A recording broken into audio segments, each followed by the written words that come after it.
بسم اللہ الرحمن الرحیم 6 سپٹمبر 2023 عنوان ہے تخلیقی اقلیت یعنی کریٹیو مائنارٹی. آرنلڈ ٹوائنبی 1852 میں پیدا ہوا. 1983 میں اس کی وفات ہوئی. ایک انگریز مورخ ہے. 1954 میں اس نے اپنی مشہور کتاب تاریخ کا مطالعہ A Study of History چھاپی. یہ کتاب 12 جلدوں میں ہے اور اس میں 21 تہذیبوں کا فلسفیانہ مطالعہ کیا گیا ہے. اس کتاب میں ٹوائنبی نے دکھایا ہے کہ کسی قوم کا ابھرنا اس پر منحصر نہیں ہوتا کہ وہ کسی اعلیٰ نسل سے ہے یا زیادہ بہتر جغرافی حالات اسے حاصل ہو گئے ہیں، بلکہ اس کا انحصار کسی قوم کی اس صلاحیت پر ہے کہ پیش آمدہ چیلنج کا جواب وہ کس طرح دیتی ہے. تاریخ بتاتی ہے کہ اس دنیا میں ہمیشہ وہ قومیں ابھرتی ہیں جو خصوصی مشکلات پیدا ہونے کے وقت خصوصی جدوجہد کر سکیں. تہذیبوں کے ابھرنے کے بارے میں ٹوائنبی کی توجیہات اس نظریے پر قائم ہیں کہ جو چیز لوگوں کو تہذیبی کامیابی حاصل کرنے کے قابل بناتی ہے وہ مشکل حالات ہیں، نہ کہ آسان حالات. ٹوائنبی کا کہنا ہے کہ تہذیب ہمیشہ کوئی تخلیقی اقلیت کریٹیو مائنارٹی پیدا کرتی ہے. یہ دراصل چیلنج کا جواب دینے کا عمل چیلنج ریسپانس میکانزم ہے جو کسی قوم کو ابھارتا ہے اور اس کو دنیا کا امام بناتا ہے. بالفاظ دیگر اس دنیا میں محروم ہونا کوئی پسندیدہ بات نہیں، کیونکہ محرومی آدمی کے اندر پانے کا جذبہ ابھارتی ہے اور اس طرح اس کو زیادہ باعمل بنا کر اس کے لیے زیادہ بڑی کامیابی کا امکان پیدا کر دیتی ہے.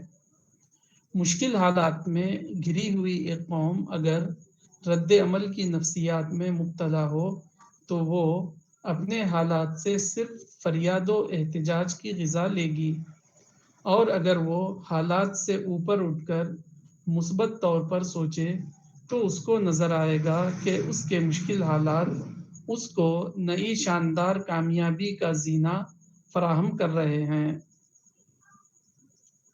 راز حیات کتاب مولانا وحید الدین خان.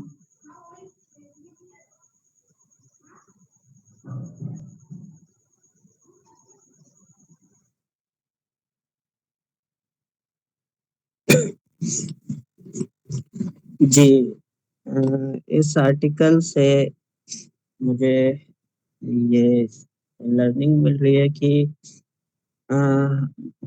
مائنورٹی جو کمیونٹی ہوتی ہے اس پہ حالات آتے ہی آتے ہیں، کیونکہ اللہ نے اس دنیا کو چیلنج کے اصول پر بنایا ہے. تو دنیا میں ہر چیز کا چیلنج چل رہا ہے. انڈیویژول بھی چلتا ہے، ایک فیملی میں بھی ایک دوسرے کے بیچ چلتا ہے. تو اسی طرح سے قوموں کا بھی چیلنج چلتا ہے. لیکن جو مائنورٹی ہوتی ہے اس کو تھوڑے سے زیادہ چیلنج پیش آتے ہیں اپنی میجورٹی کی طرف سے، کیونکہ میجورٹی کی طرف سے بہت ساری ایسی چیزیں، ناگوار چیزیں اسے جھیلنی پڑتی ہے. تو یہاں پر مائنورٹی اگر کریٹیو قوم ہو، اگر مائنورٹی اعلیٰ ذہن کی قوم ہو، تو وہ ان چیزوں پر دھیان نہ لگا کے اپورچونٹی کی طرف اپنا اگر فوکس کرے گی، یعنی کریٹیو قوم بنے گی بجائے احتجاج یا شکایت کے، تو وہ قوم جلدی سے آگے بڑھ جائے گی اور وہ ابھر کے دنیا کے سامنے آئے گی اور اس پوزیشن میں ہوگی کہ وہ دنیا کو کچھ دے سکے. لیکن دوسرا رویہ یہ ہے کہ جو کیونکہ کمپٹیشن کی دنیا ہے تو ہمیشہ کچھ نہ کچھ مائنورٹی کو میجورٹی کی طرف سے پیش آتے ہی رہیں گے، اور مائنورٹی اس پوزیشن میں نہیں ہوگی کہ وہ میجورٹی کے خلاف کوئی ایکشن لے کے اپنے حق میں کوئی پازیٹیو نتیجہ نکال سکے. تو ان کا ہر قدم انہی کے لیے اور نقصان میں اضافہ کرے گا. تو اب ہوتا یہ ہے کہ ہم لوگ اس کو رائٹ کے اینگل سے دیکھتے ہیں، حق کے اینگل سے، کہ میجورٹی جو ہے ہمارا حق نہیں دے رہی ہے تو ہم کو پورا رائٹ ہے کہ ہم اس کے خلاف پروٹیسٹ کریں، احتجاج کریں. تو عام طور پہ یہی دیکھنے کو ملتا ہے، لیکن اس کا کوئی مثبت نتیجہ، پازیٹیو نتیجہ نہیں ملتا. باوجود اس کے کیا ہے، کچھ خوبصورت الفاظ کے ذریعے سے ہم خود کو یہ دلاسا دلانے میں کامیاب ہو جاتے ہیں کہ ہم اپنی جگہ صحیح ہیں، جو بھی غلطی ہے وہ صرف سامنے والے کی غلطی ہے. تو اور پھر ہمارے جو لیڈرز ہوتے ہیں وہ خوبصورت الفاظ بول کے سارا فوکس دوسروں کی طرف کر دیتے ہیں، جس سے کہ پھر ہم کو اپنی نہ تو کمزوری کا معلوم چل پاتا ہے اور نہ ہم کو اپنی اپورچونیٹی کا معلوم چل پاتا ہے. ہم کو بس یہ لگتا ہے کہ جو کچھ بھی ہم پر ہو رہا ہے، بیت رہا ہے، وہ صرف دوسروں کی وجہ سے ہے.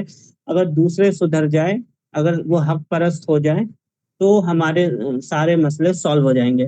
لیکن حقیقت میں مائنورٹی جو جو جو زوال یافتہ قوم ہوتی ہے، وہ ان کی اصل پرابلم خود کے اندر ہوتی ہے کہ وہ خود اس قابل ہے یا نہیں ہے. کیونکہ اصلی امپورٹینس انسان کے اندر کی شخصیت کی ہے، کیریکٹر کی ہے.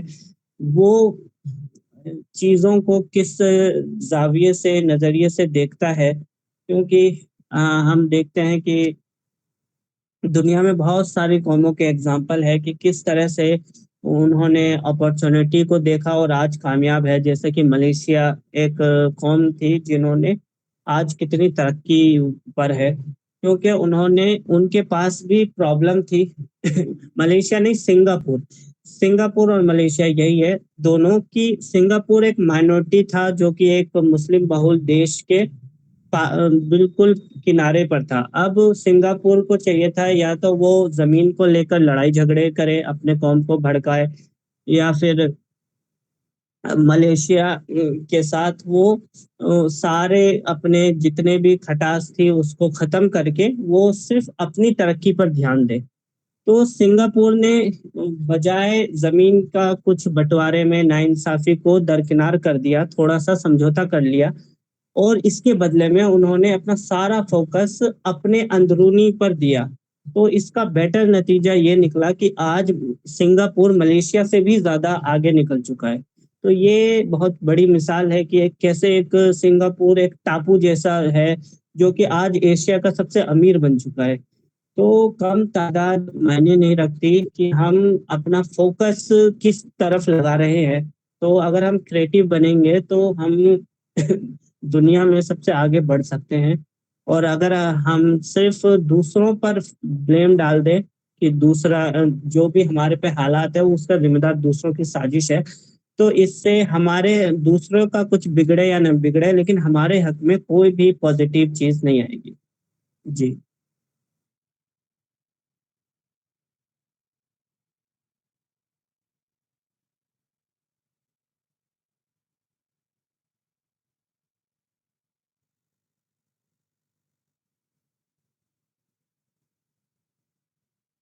میرا ہو گیا ہے.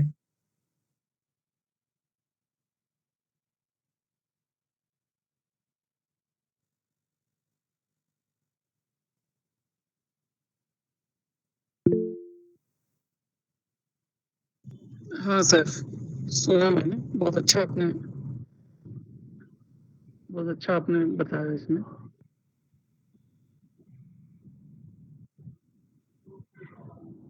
ٹھیک ہے.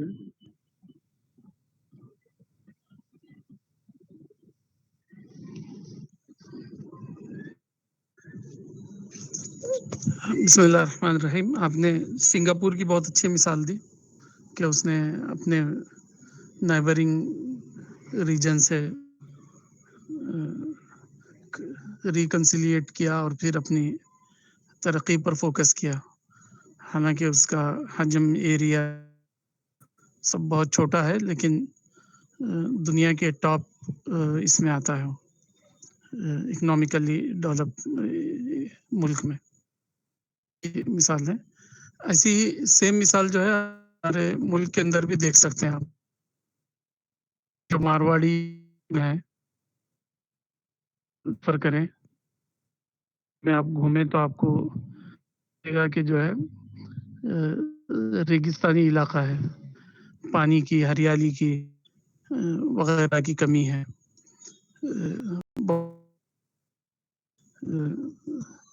کیا کہتے ہیں، سیمی نصف قحط زدہ یا نصف خشک علاقے جن کو اس کی حالت. لیکن آپ دیکھیے کہ لوگ جو ہے پورے ملک کی ٹریڈنگ پر چھائے ہوئے ہیں. ہمارے ملک کے اندر چنئی جائے کلکتہ،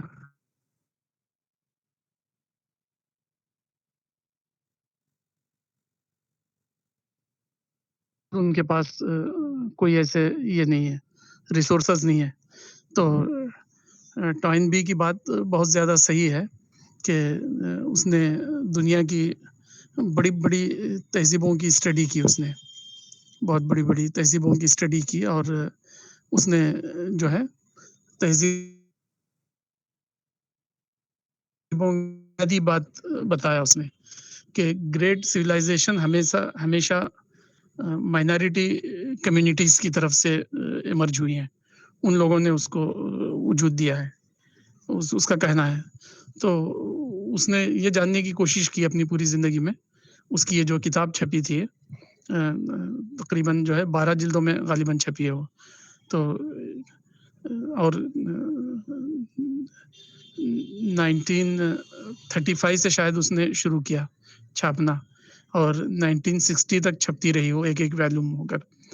تو تقریباً اس نے 7,000 سے زیادہ صفحات لکھے، 3,000 ملین سے زیادہ ورڈز اس کی جلدوں کے اندر استعمال ہوئے. تو اس نے یہ جاننے کی کوشش کی کہ گریٹ سویلائزیشن کیوں مائنارٹی کی طرف سے یہ ہوتی ہے، ایمرج ہوتی ہے.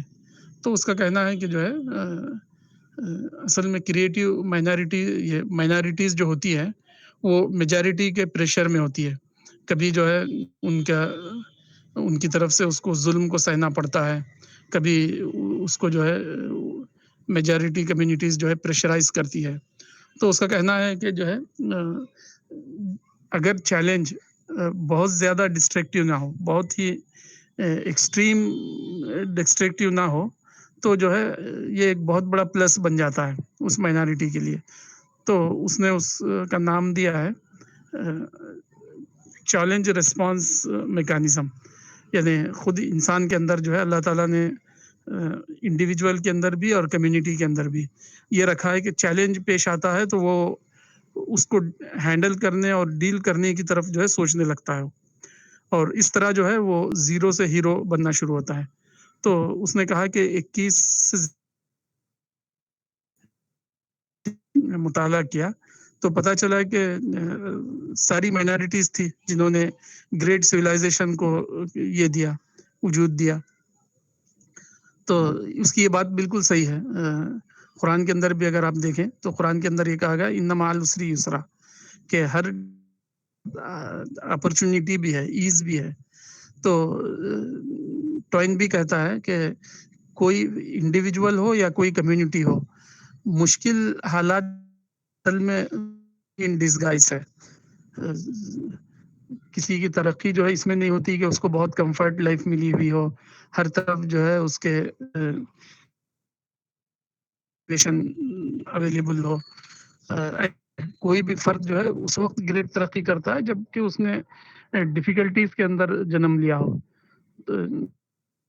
کے سارے ملک کے بڑے بڑے بزنس ہاؤسز کو آپ دیکھیے، اڈانی ہے، امبانی ہے، اسی طرح جو ہے ٹاٹا ہے، برلا ہے، ان سب کی آپ اسٹڈی کریں گے تو پتہ چلے گا کہ جو ہے یہ تھے، مالدار تھے. چیلنج پیش آئے جیسے کمیونٹی ہے ٹاٹا، جمشید ٹاٹا وغیرہ کمیونٹی جو ہے بہت ہی ٹائنیٹی ہو، ٹوٹل پاپولیشن ہے 60-70 ہزار بس. لیکن ملک کی بڑی بڑی بزنس فرمز جو ہے کہ وہ اونر ہیں. تو اس کا ریزن وہی ہے کہ بہت زیادہ مائنارٹی میں ہونے کی وجہ سے ہمیشہ ان کو چیلنج کا سامنا، چیلنج کی وجہ سے جو ہے وہ ہر وقت اپنے آپ کو اپڈیٹ کرتے رہتے ہیں، ڈیولپ کرتے رہتے ہیں، اور جو ہے چیلنج کو ریسپانس. جب ایران سے پارسی نکل کر یہاں آئے تھے مختلف ڈیفیکلٹیز کی وجہ سے، تو ان کے لیے انڈیا جو ہے ایک یہ بن گیا، ہوسٹ کنٹری بن گیا، اور یہاں انہوں نے بہت زیادہ ترقی کی. تو یہ سب مثالیں بتا رہی ہے کہ مولانا یہ چاہتے تھے کہ مسلمانوں سے نگیٹیوٹی کو ختم کیا جائے. مسلمان جو ہے اس ملک کے اندر اپنے آپ کو جو ہے یہ نہ سمجھے کہ وہ خطرے میں ہے. مولانا یہ کہتے تھے کہ ان کے لیے یہ حالات جو ہے ایک گریٹ سویلائزیشن اور ایک گریٹ اپرچونٹی کے طور پر آئے ہیں. اگر وہ نگیٹو ہوں گے اور اپنے فیلو سٹیزن سے جو ہے لڑائی جھگڑے کے اندر وقت ضائع کریں گے تو صدیاں گزر جائے گی، کچھ ہونے والا نہیں ہے. اس کے بجائے اگر مسلمان یہ سوچے کہ ہمارے لیے تو یہ بلیسنگ ان ڈسگائز ہے، ہم کو آگے بڑھنا ہے، ہم کو جو ہے پڑھنا ہے، لکھنا ہے، ترقی کرنا ہے، تو مسلمانوں میں بڑے بڑے لوگ یہاں اس ملک کے اندر پیدا ہوئے ہیں. جیسے ابھی قریب کی مثال ہے ہمارے پاس اے پی جے عبد الکلام. وہ ایک غریب مسلم فیملی میں پیدا ہوئے رامیشورم تمل ناڈو میں، لیکن انہوں نے ایجوکیشن میں محنت کی اور جو ہے انڈیا کے ٹاپ سائنٹسٹ بن گئے. سارے ہی لوگ جو ہے چاہے اینٹی مسلم ہو یا پرو مسلم ہو، دونوں ان کو جو ہے اپنا یہ مانتے ہیں، ہیرو مانتے ہیں. بہت سارے ہندوؤں کے گھروں میں جو ہے میں نے دیکھا ہے کہ جو ہے عبد الکلام کے بڑے بڑے پورٹریٹ لگے ہوئے ہیں، اور وہ اپنے بچوں سے کہتے ہیں کہ عبد الکلام کو اپنا یہ بناؤ، ماڈل بناؤ. تو اس طرح کے مواقع بتا رہے ہیں. جیسے خود ہمارے ملک کے اندر بڑی بڑی مسلم کمپنیاں بھی ہیں، جیسے وپرو ہے، آئی ٹی کی بڑی کمپنی، عظیم ہاشم پریم جی کی، بہت ہی چھوٹی انہوں نے شروعات کی، آج جو ہے آئی ٹی کی دگج کمپنیوں میں مانی جاتی ہے. اسی طرح سپلا ہے، عبد الحمید صاحب جو تھے مہاتما گاندھی جی کے جو ہے ساتھیوں میں سے تھے. تو اس دور میں ایک اپرچونٹی تھی، لوگ جو ہے ودیشی چیزوں کو ناپسند کرنے لگے تھے گاندھی جی کی وجہ سے. گاندھی جی نے کہا تھا کہ ہم کو خود اپنی مینوفیکچرنگ کرنا چاہیے، نہ کہ باہر کے یورپ کے ملکوں کی چیزیں خریدنا چاہیے. تو دواؤں کے اندر بھی یہی معاملہ تھا. تو عبد الحمید صاحب نے جو ہے گاندھی جی کے ساتھ رہ کر اس اپرچونٹی کو بھانپ لیا. تو آج جو ہے سپلا ان کی کمپنی جو ہے انڈیا کی ٹاپ فارما کمپنیوں میں مانی جاتی ہے. بڑی جو انڈیا کی 50 بڑی کمپنیوں میں سپلا کا نام آتا ہے. وپرو بھی جو ہے ٹاپ بڑی کمپنیوں میں آتی ہے. تو اس طرح کے مواقع جن لوگوں نے سمجھا اور نگیٹیوٹی سے اپنے آپ کو بچایا، وہ آج بھی ترقی کر رہے ہیں. جیسے آیوروید میں جو ہے ہماری جو ہمالیہ جو ہے وہ بھی ایک مسلم اونر کی کمپنی ہے، ٹاپ کمپنی مانی جاتی ہے انڈیا کی آیوروید میں، ہمالیہ کمپنی. تو اپرچونٹی ہی اپرچونٹی ہے، بلیسنگ ان ڈسگائز ہے. اللہ تعالیٰ نے دنیا کو بنایا ہی اس طرح ہے کہ یہ انسان کے لیے جو ہے ڈسگائز جو ہے اس کے لیے بلیسنگ ہو جائے. تو ٹوائن بی کے ذریعے اللہ تعالیٰ نے جو ہے بہت بڑا گویا کہ کام لیا ہے. اس نے ساری اپنی زندگی لگا کر ایک ایسی بات اس نے ڈسکور کی جو اس سے پہلے کوئی دوسرا جان نہ سکا تھا. اس نے بتایا کہ جو ہے چیلنج ریسپانس میکانزم جو ہے یہ بہت بڑی چیز ہے. یہ ہر انسان کے لیے اللہ تعالیٰ نے یہ اپرچونٹی رکھی ہے کہ وہ ڈیفیکلٹی میں رہتے ہوئے بھی جو ہے ہیرو بن جائے، وہ زیرو ہوتے ہوئے ہیرو بننے کا سفر شروع کریں. تو مسلمانوں کے لیے بھی یہی موقع ہے، انڈیویجول کے لیے بھی. خود مسلمانوں کے جو انڈیویجول ہے انہوں نے یہ کر کے بتایا بھی ہے، عبد الکلام اور جو ہے سپلا، ہمالیہ اور وپرو وغیرہ. تو یہ ماڈل بتا رہے ہیں کہ مسلمان مولانا کی بات پر کان دھریں اور اس کو سمجھنے کی کوشش کریں. اگر وہ اس کو نہیں سمجھیں گے تو وہ نقصان اٹھائیں گے اور جو ہے بہت زیادہ جو ہے ان کا وقت ضائع ہو جائے گا. تو ان باتوں کو جو ہے سمجھنے کی ضرورت ہے. اور اس سے پہلے ابن خلدون نے بھی اس طرح کی کتاب لکھی تھی, مقدمہ ابن خلدون کے نام سے, جو ہے ایک تیونسیا کے ایک بڑے سوشل سائنٹسٹ تھے. ان کو مانا جاتا ہے کہ دنیا کے اندر وہ فادر آف سوشل سائنس ہے وہ. تو انہوں نے بھی جو ہے مقدمہ ابن خلدون میں اپنی کتاب میں انہوں نے جو ہے بہت ساری ڈیپ اور گہری باتیں بتائی تھی کہ کوئی کمیونٹی کیوں ڈکلائن ہوتی ہے اور کیوں رائز ہوتی ہے, رائز ہونے کے ریزن کیا ہے اور ڈکلائن کے ریزن کیا ہے. انہی کی طرح کی جو ہے ڈسکوری ٹوائن بی نے بھی بتائی ہے. تو ٹوائن بی یہ کہتا ہے کہ کریٹیو مائنارٹی جو ہے جب کریٹیو بنتی ہے اپنے اوپر آنے والے حالات کا مقابلہ کرتے ہوئے تو وہ ڈومیننٹ ہو جاتی ہو. قرآن میں اس کے اندر کہا گیا کم من فیۃ قلیلۃ غلبت فیۃ کثیرۃ باذن اللہ, کہ کتنی چھوٹی چھوٹی گروپ جو ہے بڑے بڑے گروپوں پر یہ ڈومیننٹ ہو گئے اللہ کی اجازت سے, اللہ کی مدد سے. تو ٹوائن بھی یہ کہتا ہے کہ جو ہے جب ایک مائنارٹی چیلنج کے حالات میں پھنستی ہے تو وہ اس سے نکلنے کے لیے جو ہے وہ محنت کرتی ہے سخت. تو کریٹیوٹی اس کی جب بڑھتی ہے تو میجارٹی جو ہے اس کے سامنے سرنڈر ہوتی ہے اور اس کی فالوور بنتی ہے. پھر اس کے بعد جو ہے وہ کہتا ہے کہ جب کوئی کمیونٹی مائنارٹی کمیونٹی ڈومیننٹ ہو جاتی ہے تو اس کے اندر کریٹیوٹی کم ہوتی چلی جاتی ہے. پھر وہ یہ فیل کرتی ہے کہ میں نے میجارٹی کو اپنے سامنے سرنڈر کیا. تو جب میجارٹی جب سرنڈر ہوتی ہے تو اس کی کریٹیوٹی میں کمی آتی ہے. تو کمی آنے کی وجہ سے جو ہے پھر وہ واپس ڈکلائن کی طرف جاتی ہے. تو اس نے اس کی کئی مثالیں دی ہے کیسے کیسے ہسٹری کے اندر اس طرح کے واقعات ہوئے ہیں کہ کریٹیو مائنارٹی نے کریٹیوٹی دکھائی تو اس نے ترقی کی, اور جب مائنارٹی میجارٹی کو سرنڈر کر لیتی ہے تو پھر جو ہے اس کے اندر کس طرح کمی آتی ہے اور پھر اس کے اندر ڈکلائن شروع ہوتا ہے. تو اس سے پہلے میں نے ذکر کیا تھا ایک کتاب نیٹ پر اویلیبل ہے, lies my teacher told me in my classroom. American history پر یہ کتاب لکھی گئی ہے کہ امریکہ میں جو ہسٹری پڑھائی جا رہی ہے تو اس سلسلے میں جو ہے ایک کریٹیکل یہ ہے اس میں آؤٹ لک ہے. اس میں بتایا گیا ہے کہ امریکن ہسٹری کے اندر جو سب سے بڑی غلطی آج کل ہو رہی ہے وہ یہ ہے کہ جو ہے ابراہم لنکن فلاں فلاں فلاں کو جو ہے بہت زیادہ بڑے ہیرو بنا کر پیش کیا جا رہا ہے. تو رائٹر کا کہنا یہ ہے کہ اس طرح اسٹوڈنٹ کے اندر ہم جو ہے کلٹ کلچر لا رہے ہیں کہ ہیرو ورشپ کا کلچر لا رہے ہیں کہ فلاں لوگ اتنے زیادہ بڑے ہیں. تو اس کا مطلب یہ ہوگا کہ اب ہم تو کچھ نہیں ہے, سارے جو تھے وہی تھے. تو آہستہ آہستہ وہ ایک لفظ یوز کرتا ہے مصنف اس کا کہ ہمارے پاس جو ہے نا کیلسیفیکیشن کا عمل جاری ہے. کیلسیفیکیشن کا مطلب کہ واپس جو ہے فاسلائز ہو رہے ہیں کہ آہستہ آہستہ ہمارے ٹیلنٹ جو ہے اسٹیگننٹ ہوتے جائیں گے اور ہم جو ہے ہیرو ورشپ شروع کریں گے کہ امریکہ میں وہ تو ایسے تھے, فلاں تو ایسے تھے, فلاں تو ویسے تھے, ہم تو بس فالوور ہیں.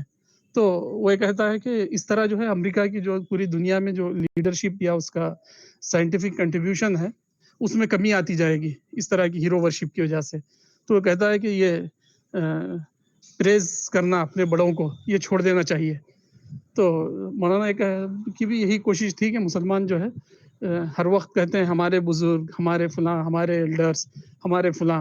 حالانکہ قرآن کے اندر کئی جگہ کہا گیا ہے کہ کیا تمہارے باپ دادا کو عقل نہ ہو تب بھی تم ان کو فالو کرو گے, باپ دادا نے جو مسٹیک کیے ہیں وہ مسٹیک کو تم ایسے ہی دہراتے رہو گے.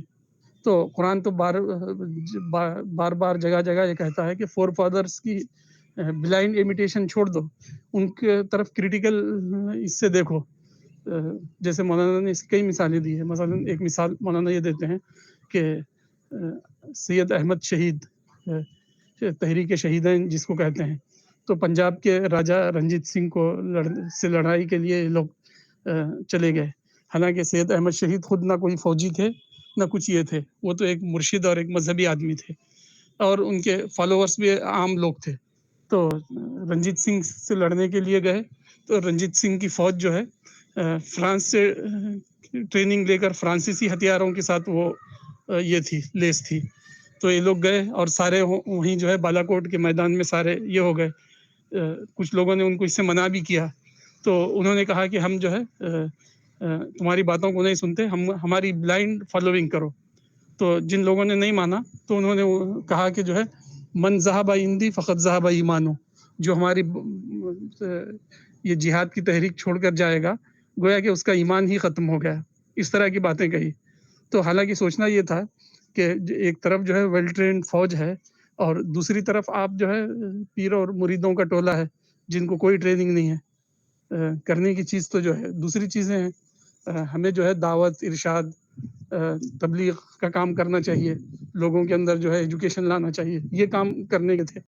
اب لوگوں نے جو ہے چونکہ وہ ہمارے بزرگ تھے 200-300 سال پہلے انہوں نے شہادت حاصل کی تو وہ ہمارے لیے مقدس ہو گئے. تو مولانا یہ کہتے ہیں کہ جو ہے ہم سے تو اچھے جو ہے ہمارے امریکن ہیں جو اس طرح کی باتیں کہتے ہیں کہ لائز my teacher told me in my class room, کہ وہ جھوٹ جو ہمارے ٹیچر ہمارے کلاس روم میں ہم کو سکھاتے رہتے ہیں. کہہ رہے ہیں کہ جو ہے اس طرح کی بزرگ پرستی سے تو جو ہے ہمارا اسٹیگنیشن آ جائے گا, تقلید آ جائے گی, ہماری کریٹو تھنکنگ اور انالیٹیکل یہ جو ہے ٹیلنٹ ہمارا کم ہو جائے گا. تو مسلمانوں میں ایسے لوگ نہیں ہیں جو یہ کہیں کہ ہمارے بزرگ جو ہیں وہ تو بزرگ تھے, ان کے ایمان یقین کا اللہ تعالیٰ ان کو اجر دے گا, لیکن ہم ان کے تدبیر کار پر تجزیہ کریں گے, اس کو اسیس کریں گے, کریٹیکلی اس کو دیکھیں گے. اگر وہ صحیح ہے تو ہم لے کر چلیں گے, ورنہ جو ہے ان کی اجتہادی خطا سمجھ کر ان کی جو ہے کریٹیوٹی میں انہوں نے جو ہے غلطی کی, ایرر کیا, ہم اس کو فالو نہیں کریں گے. اس طرح کے کہنے والے زندہ لوگ جو ہے ہمارے لوگوں میں کم ہیں, جس کی وجہ سے جو ہے مسلسل وہی مسٹیک جو بڑوں نے دہرائی وہی ہم دہرا رہے ہیں. جو بڑوں نے جو باتیں ریپیٹ کی اسی کو ہم ریپیٹ کر رہے ہیں. ہم نہ تجزیہ کرتے ہیں نہ جاننے کی کوشش کرتے ہیں کہ اس کا انجام کیا ہونے والا ہے, جس کی وجہ سے جو ہے اسلام کی, مسلمانوں کی امیج بگڑ رہی ہے, اور ساتھ ہی ساتھ جو ہے مسلمانوں کے اندر ایجوکیشن کی, عقل کی, سمجھ کی ساری کمیاں جو ہے ساری ہی دنیا کی کمیونٹیز محسوس کرتی ہے کہ مسلمان جو ہے زیادہ ایموشنل ہے, زیادہ اگنورینٹ ہے, زیادہ الٹریٹ ہے, وہ سمجھتے ہی نہیں باتوں کو. اس طرح ہماری امیج بنتی جا رہی. تو ویسے ہی کریٹیکل تھنکنگ آئے گی ہمارے پاس, ہم جو ہے باتوں کو اسیس کر کے سمجھنے والے بنیں گے, تو بزرگوں کی عظمت میں ذری بھی کمی نہیں آئے گی. اللہ تعالیٰ ان کے اجر میں ذرا بھی کمی نہیں کرے گا. لیکن ہمارے ریویو کی وجہ سے, ہماری ری تھنکنگ کی وجہ سے ان کو بھی اجر ملے گا, ہم کو بھی اجر ملے گا کہ ہم نے جو ہے اپنے اسلاف کو بڑا مانتے ہوئے ری تھنک کیا. ہم نے جو ہے حالات کو سمجھا, عصری تقاضوں کو سمجھ کر جو ہے نئے فیصلے لیے. اللہ تعالیٰ اس کا اجر دے گا ہم کو. تو مولانا جو ہے ہمیشہ یہ کوشش کرتے تھے کہ مسلمان کریٹیو مائنارٹی میں کنورٹ ہو سکتے ہیں. فی الوقت ایک بوجھ کمیونٹی بنے ہوئے ہیں, بوجھ مائنارٹی سے, بوجھ مائنارٹی سے وہ جو ہے کریٹیو مائنارٹی میں واپس آ سکتے ہیں اور خوب ترقی کر سکتے ہیں, دنیا کے اندر ایز اے گیور زندگی گزار سکتے ہیں. تو مولانا کی زندگی پر یہ کوشش رہی. مولانا یہ چاہتے تھے کہ مسلمان دنیا کی خوب ترقی کریں اور دعوت کا کام بھی خوب آگے بڑھائیں. یہی بات ہم جو ہے لوگوں کو سمجھانے کی ضرورت ہے, جاننے کی ضرورت ہے. جی السلام علیکم.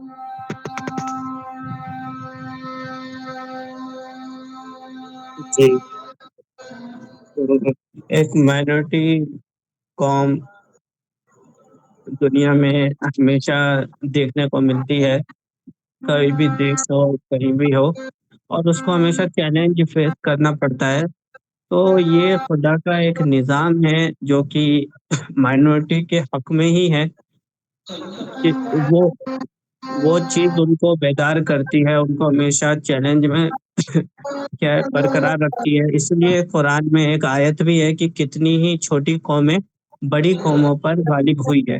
تو یہ کوئی رہسیہمئی بات نہیں تھی, بلکہ اس آیت میں اسی قانون کو بتایا گیا ہے کہ جو چھوٹی قوم ہوتی ہے وہ ہمیشہ مشکل میں ہوتی ہے, چیلنج میں ہوتی ہے, تو ہمیشہ اس کے اندر مشکل حالات کو سہنے کی ہمت آ جاتی ہے. جبکہ جو بڑی قوم ہوتی ہے وہ عیش و آرام میں ہوتی ہے, تو دھیرے دھیرے ان میں جمود آنا شروع ہو جاتا ہے. تو اس طرح سے اگر چھوٹی قوم چھوٹی موٹی چیزوں کو نظر انداز کرے اور اپورچونٹی پہ اپنا دھیان لگائے, تو ایک وقت آ جائے گا کہ جب بڑی قوم چھوٹی قوم پر نربھر ہو جائے گی۔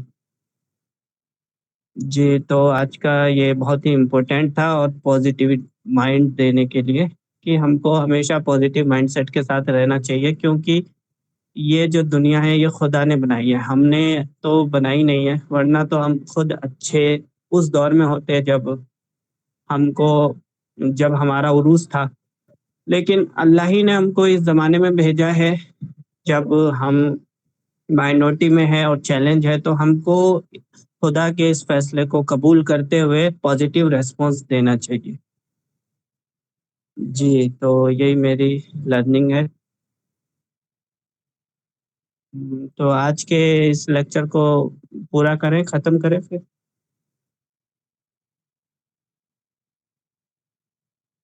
کوئی کوشچن ہو تو لے سکتے ہیں ورنہ فنش کر دیں۔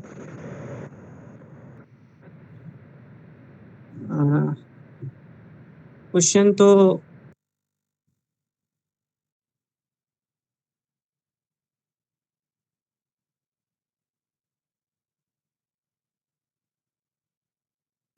کوشچن تو یہ ہے کہ عام طور پہ جب بولا جاتا ہے، یہ باتیں بولی جاتی ہیں، تو سامنے سے یہ رپلائی آتا ہے کہ اپنے حق کے لیے لڑنا، آواز اٹھانا، تو یہ تو اسلام کی تعلیمات ہے۔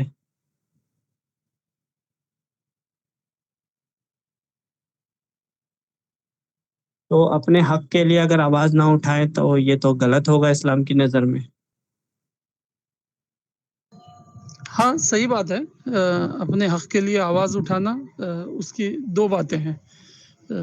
ایک جو ہے جیسے یورپ اور امریکہ کے لوگ اٹھاتے ہیں، یعنی لا اینڈ آرڈر میں رہتے ہوئے کانسٹیٹیوشنلی جو کرنا ہو وہ کرتے ہیں۔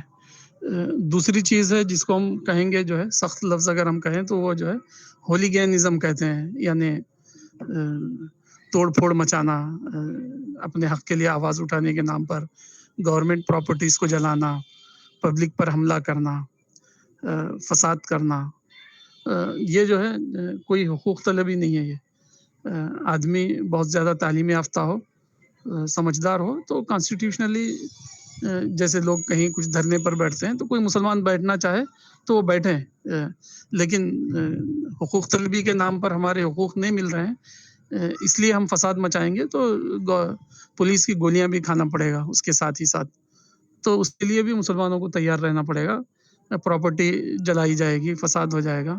تو اب تک یہی ہندوستان کی تاریخ ہے کہ ہم نے جو ہے جمہوری حق کے نام پر اپنے آپ کو برباد ہی کیا ہے۔ اس کے بجائے اگر ہم ایجوکیشن میں آگے بڑھتے تو جو ہے پوری دنیا میں اپورچونیٹیز بھری ہوئی ہے،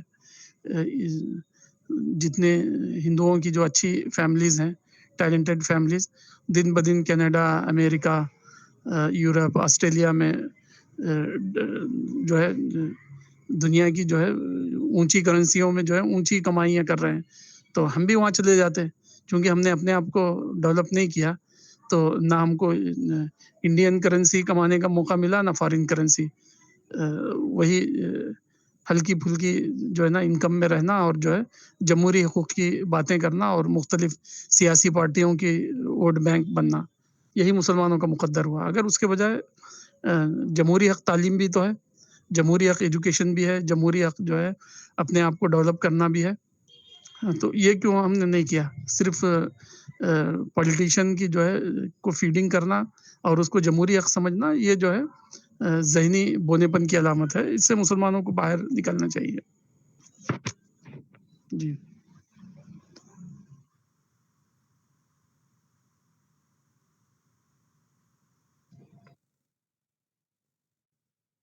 جی، قرآن میں یہ بات آلریڈی تھی، جیسے کہ ایک آیت ہے کہ کتنی ہی چھوٹی قومیں بڑی قوموں پر غالب آئی ہے، تو کوئی مسلمان اس طرح کی بات کہہ پایا ہے اتہاس میں؟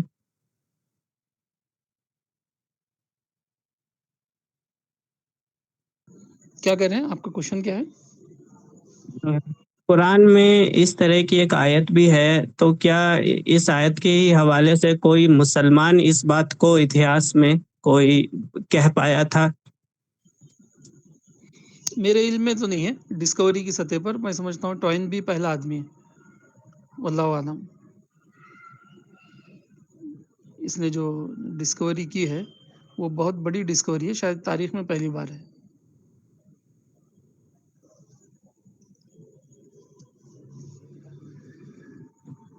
جی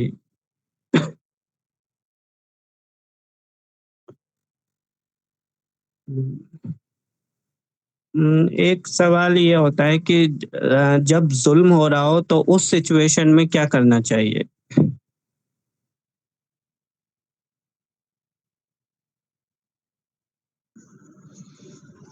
دیکھیے ظلم تو کبھی بھی نہیں ہوتا ہے، اصل میں ہوتا کیا ہے وہ میں نے غور کیا تو مجھے پتہ چلا، مثلا جو ہے ڈیفینس کرنے کا آپ کو حق ہے، کسی نے آپ پر اٹیک کیا، آپ نے اپنا ڈیفینس کیا، یہ ایک الگ بات ہے، اس کو خود جو ہے نا دستور بھی مانتا ہے کہ ایک انسان پر ایک انڈیویجول نے اٹیک کیا تو آپ نے اپنا ڈیفینس کیا، ڈیفینس میں اگر وہ سامنے والا مر بھی گیا تو قانون جو ہے اس کے لیے یہ کرتا ہے، اس کو فارگیونیس دیتا ہے کہ ڈیفینس میں وہ مر گیا۔ مسئلہ یہ نہیں ہے، ڈیفینس کے نام پر جو ہے اگر ہم یہ کریں کہ ہم کو فلاں سے خطرہ ہے تو ڈیفینس کے نام پر اگر ہم ہتھیار جمع کریں، مثلا کوئی آدمی، ایک تو جو ہے نا ڈیفینس کے نام پر خود گورنمنٹ لائسنس دیتی ہے آپ کو، وہ تو جرم نہیں ہے، لیکن جو ہے ڈیفینس کے نام پر کوئی آدمی جو ہے اپنے پاس بم جمع کرے، ہتھیار جمع کرے، یا نہیں تو جو ہے کوئی گروپ اس طرح کرے، کوئی کمیونٹی یا گروپ، یہ تو جو ہے قانونی نہیں ہے۔ دستور تو آپ کو اپنا انڈیویجول اس کا حق دیتا ہے، لائسنس بھی دیتا ہے آپ کو، لیکن آپ ایک لائسنس سے ایک ریوالور رکھنے کے بجائے ایک لاری ریوالور اپنے گھر پر اتاریں یا اپنے لوگوں میں بانٹیں کریں تو یہ جو ہے کوئی قانونی حق نہیں ہے، یہ ڈیفینس کرنا نہیں ہے بلکہ جو ہے قانون کو اپنے ہاتھ میں لینا ہے۔ تو اس پر تو جو ہے خوب یہ ہوگی، باس پرس ہوگی کسی بھی گروپ کی، کمیونٹی کی، فرد کی، تو دونوں میں فرق کرنا چاہیے کہ ڈیفینس الگ چیز ہے اور جو ہے آرگنائز ہتھیار جمع کرنا وہ ایک جرم ہے، وہ تو صرف جو ہے گورنمنٹ کی ایجنسیاں ہی رکھے گی، پولیس وغیرہ جو بھی ہے، تو یہ دونوں میں فرق ہے۔